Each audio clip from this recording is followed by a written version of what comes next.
Good morning, Morai Rabotai. We're starting on Ayin Bet Amud Bet, Mesechet Avodah Zarah, 19 lines down from the top of the Amud. Today's Amud is being learned. It's Chul Refa Shalama, Rachel Simcha Batahit, Yasmin Batzara, Shahram, Shalom Ben Turan. They should all have Refa Shalama. Amen.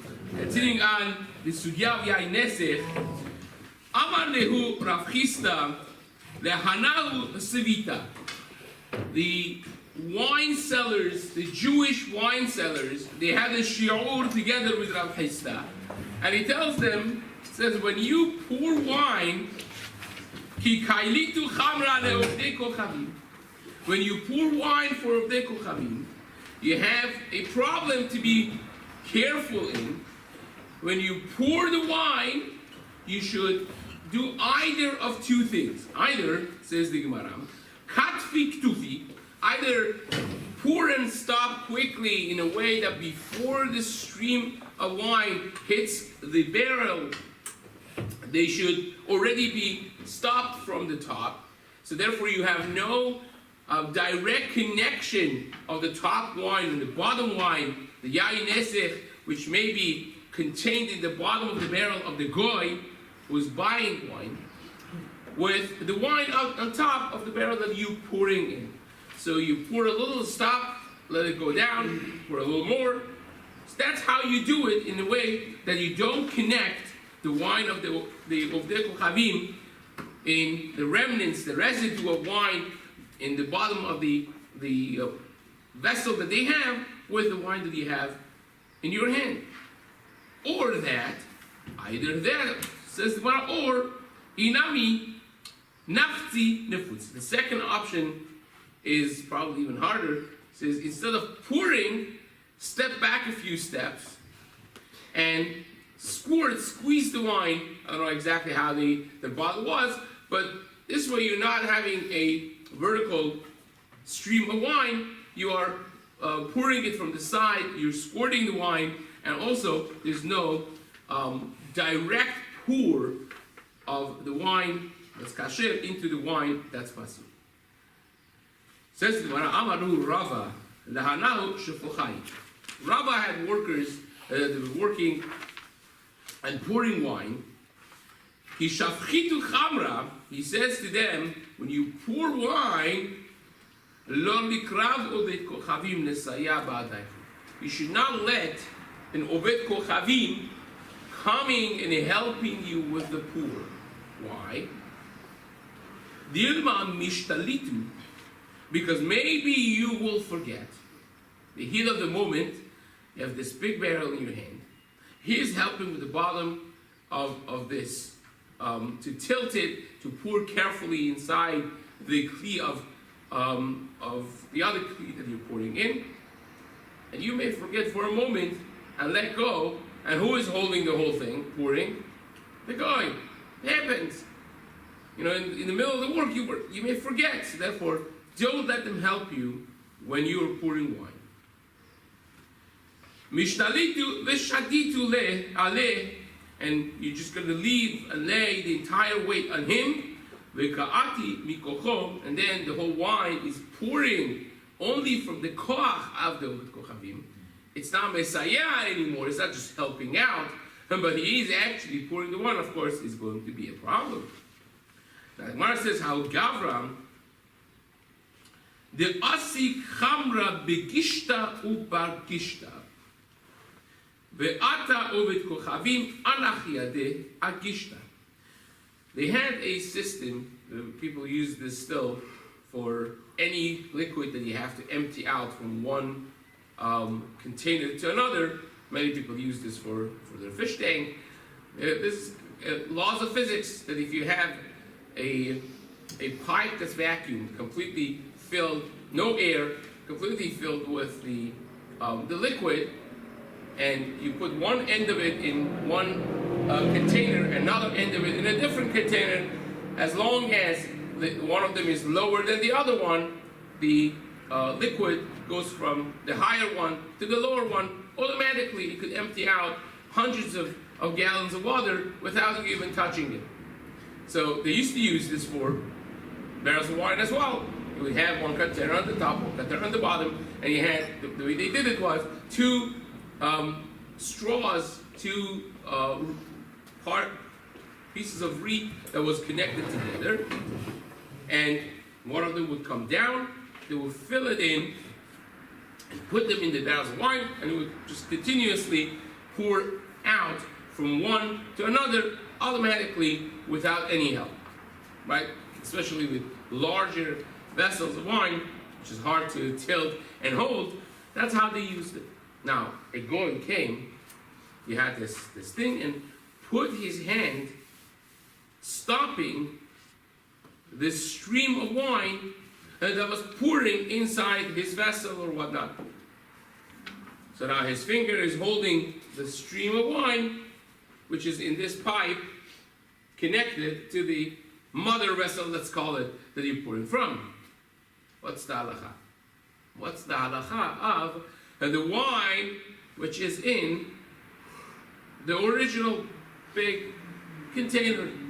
Is it mutar? Is it affected even? You're not touching the wine there. You're touching the wine that is connected to two pipes coming out of the vessel. So it says the Gemara, this goy did this, and the question came to Rava, Asre Rava lekule chamra. Rava said the entire wine in the pipe and in the vessel, asur. Why? Let's understand. Let's try. If we would be trying to understand this, we would say, says the Gemara, Amale, Rapapa le Rava. Rapapa tells Rava, those who say it was a matna, but Ada that said to Rava, or Ravina was the one that said to Rava. Question who says it, but someone asks Rava, says, B'mai. Why? What's the mechanism of Isur over here? Nisok, you are suggesting that this will be considered Nisok that is pouring. And because it is pouring, you touched it, and I have an Oved Kochavim, the equivalent of Yain Nesech on the bottom, and now the pouring wine is touching it, and the entire is considered Chibur. Imagine to your mind that you have this large container, you have the pipe attached. So the Gemara says, is it like pouring and then the stream of wine is connecting my hand, the goy's hand, with the wine up there? Is that what it is? And therefore, we should learn from here, from the Psak of Rava, that needs the Shas-wide machloket, which we never had clarity so far, that Nisok should be considered Chibur. That whenever you pour, the stream coming downward is considered Chibur le'inyan Yain Nesech. Remember, this is the whole machloket of the previous stuff, right? We mentioned that Nisok, Katafres, right, and Tofeach is not considered an attachment when it comes to Tum'ah or Tahara. You remember that? And what for Yain Nesech was a whole machloket. So it says Gemara, I found a raya from Rava, none other than Rava, that seems to suggest that Nisok by Yain Nesech is considered attachment. So the hand of the goy is attached to the rest of the wine, not just the wine in the pipe, but the entire wine in the container because it's pouring. I says no. Has nothing to do with Nisok over here. Nisok is very different than this case, or shall we say, this case is very different than Nisok. Because whereas in Nisok you have wine that's pouring to stop it, and going upward is not necessarily considered a connection, but over here, if you let the wine go, no human intervention, you just step back and watch, what's going to happen? And the entire wine in the container is going to, little by little, pour out of this pipe and empty out into the bottom vessel, automatically. Unlike Nisok, which you have to pour it, and this is coming. The wine that is right now touching the finger, the hand of this goy, is connected in such essential way with every drop of the wine in the pipe and back in the container, because they're all going to be coming automatically without my intervention. So when the guy touches this wine, it's as if he put his hand literally inside that container of wine, because they're all connected, they're just coming. So that's different than nisok, which you are pouring the koach gavra, and if you wouldn't, it would not be connected. So this case, says the Gemara, is so connected. Automatically is all pouring out. It's considered all one thing.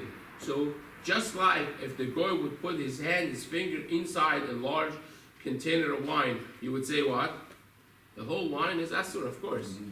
Here also is considered touching the container of wine, because they are so one. They're so connected that they're all doing automatically, just pouring out. Therefore, touching the wine by the opening of this pipe is considered touching the wine that is inside. The whole thing has nothing to do with nisok, says the Lord. What about touching the screen, not the actual pipe, the screen, the wine, Again, if it will be in this case, maybe it will be different than in a regular nisok. In other words, it's a question of whether this case is different than a regular nisok or not, but I say it is different. Right? Says the Gemara. Now, we said it outside, let's learn it together inside. So they ask the question, is it because of nisok chibur? Gemara says no. Shani hatam de kule chamra agishta upa gishta girbi. That all of the wine that's in the container, they are nimshach, they are nigrar, they are drawn automatically after this gishta ubar gishta, this system of using physics to pour out the wine out of the river. Amar Warzutra bre Rav Nachman. Warzutra, the son of Rav Nachman, said, Kanishkanin shari. Now they had a vessel that, imagine like you have a tea kettle that has a spout. Now imagine if it had a number of spouts around and it was a little wider, like with a larger diameter, and it was meant for different people to be drinking wine at the same time. The spouts, not for pouring out, but it was a straw basically. The spout was a straw. And you could be drinking from that side, I'm drinking from this side, it's the same wine inside, right? This is for wine gurus. So is it mutar to drink from this together with a goy? Now, of course, we have spoken before about the prohibition, the Rabbanan, against drinking at the party of a goy or together with the goyim in a bet mishteh. We know those. But here it is like at your home, a private setting, the goy is drinking, I'm drinking. Can I do that? Is that mutar or is that not mutar? What's the question? The question is, well, the goy doesn't have to put his hand necessarily in to become the nesef, but if the wine that touches his mouth, some of the residue goes back in, that's also an issue, right? So, am I allowed to do that or not? Says the Gemara like this. If you have this vessel, Kanishkani Shari, says the Gemara, Morzutra Bred Rav Nachman said, Mutar. The Gemara says, wait a second. There are strings attached. It's not just Mutar across the board. It's only Mutar when the Jew stops the sucking first before the goy stops it. Why? Because when you stop, the remnants goes, suck. But if you stop before the goy, then and when he stops, there's nothing really going in that you will be drinking, that's fine. So says the Gemara, Aval kadam pasak oved kochavim, lo. But if the goy stopped, then oy vavoy, if some yain nesef mixed there, the whole thing is a problem. So, now, you have to be a little bit of a navi to do this, because how do you know when he's going to stop? But tell me before you stop. Like, how's it gonna help? Says Gemara. That's going to be a question of the Tosafot coming up. Rabba bar Rahuna ikla leber Shkaluta. Rabba bar Rahuna went to the house of Rosh Kaluta. We mentioned before, Rosh Kaluta was not necessarily a Talmid Chacham. It was a political power given by the non-Jewish government that governed basically the Jewish community as well. But what they did was, they said, we can't deal with you Jews. You're too complicated, too many laws. So the wise thing was, they had basically like not a sheriff, but like a governor. Under the government of the Goyim, there was a Jewish governor. That was the Rosh Kaluta. Sometimes Rosh Kalutas actually were Amei Haaretz, and they were dangerous people. Right? The people who worked for them were dangerous. They had governing power. They could bother people. They could kill people. So they were not always like big Talmidei Chachamim or respectful necessarily. Talmidei Chachamim, sometimes they were, right? So, for instance, like Rab Nachman was a son-in-law of the Rosh Kaluta. So, aside from him being leading Dayan, the fact that he was, Chatara de Benesia, so to speak, he helped tremendously as well. This actually, in a good way, affected positively many Jewish communities. For instance, Rav Sadia Gaon was kind of like the Rosh Galuta. He was appointed to be the guy in charge of the Jewish community, and he used it tremendously to fight the Karaites. And he dedicated his life and Rambam did the same thing. Rambam was appointed basically, not appointed officially like that, but he was the Nagid in Mitzrayim. It was the first of the series of, imagine like Rishon LeZion that you have now. Back then in Egypt, the Jewish leading figure was called the Nagid. The first of the Nagidim was Rambam, the second was his son Rabbi Abraham, and after the grandson went out of the family of Rambam, was the top Talmid Chacham of the generation. The last of them was Barak Baz, Rabbi David ben Zimra. Before he came to Eretz Yisrael for 50 years, he lived a very blessed long life, and well into his 90s. For 50 years, he was the Nagid himself. He was the last of the series of Nagidim. So Rambam writes actually to one of his students, I think it was Shlomo ibn Yehuda. He writes, if it wasn't because of me and Rav Sadia Gaon, the entire region would have become Karaites.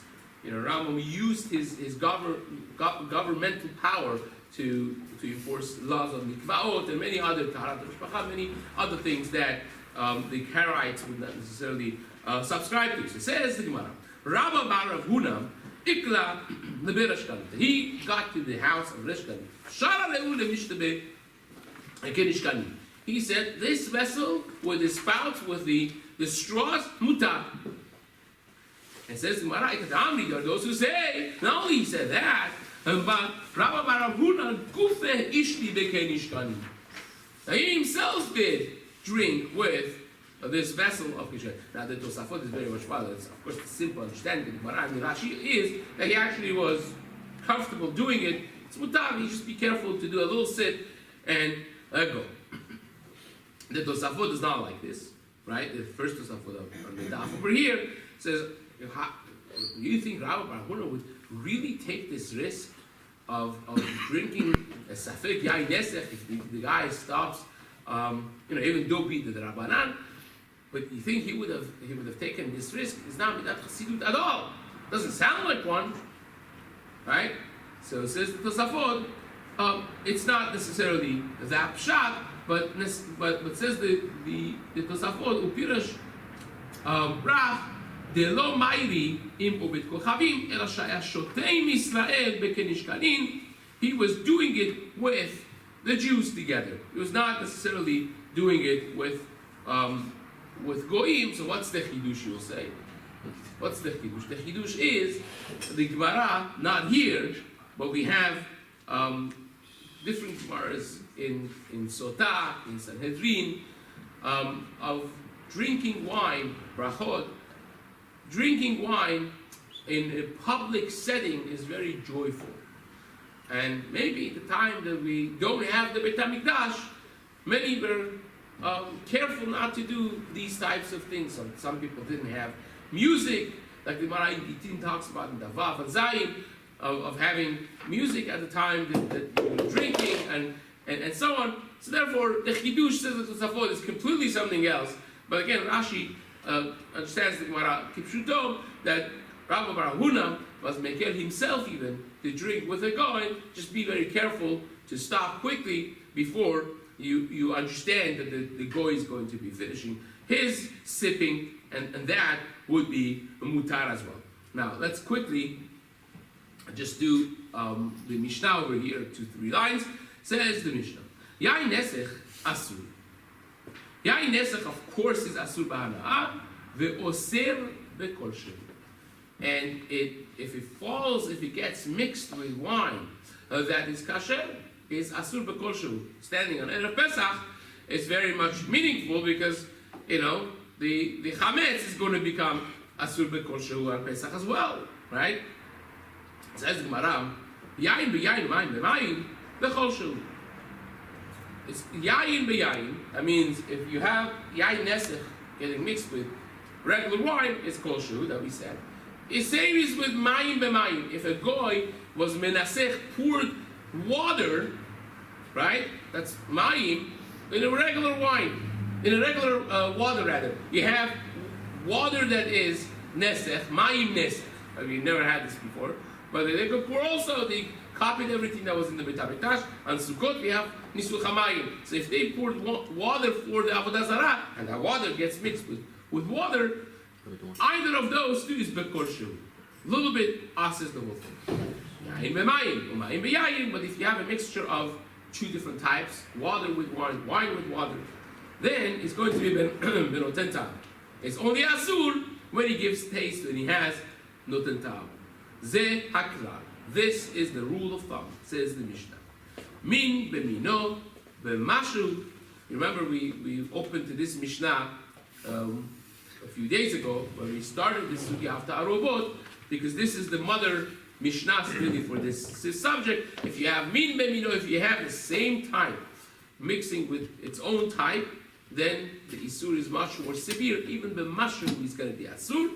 But Min B'She'eno Mino, if you have one type mixing with a different type, then it's going to be the Tam, then it's going to be only Asur if there is some remnants of taste in the mixture. So if you, let's say, mix some wine in water, if the subtotal of the mixture right now tastes like wine, then yes, it's Asur if the wine was Asur. But if it's so minute that little drop of wine falls into a massive bucket of water and you can't tell the taste at all, then of course it becomes mutar. This becomes the baseline for the question of sherry casks, right? Sherry casks is basically maturing scotch in the cask that had sherry, that some sort of wine inside it before, and now you're wondering, well, that's Yain Nesech. And you have now this taste of Yain Nesech inside my scotch. Is that mutar or is that asur? And much of it actually is dependent on, is there really a taste of wine? Is there a tam of yain inside the scotch or not? And you'll be surprised how many goyim actually, there's research papers written going about this. Is it only business and is the name, it's really in your mind, or is it really making it different? There is a little taste of wine over there, but that's really the basis of it is this Mishnah. Will continue this in the days to come.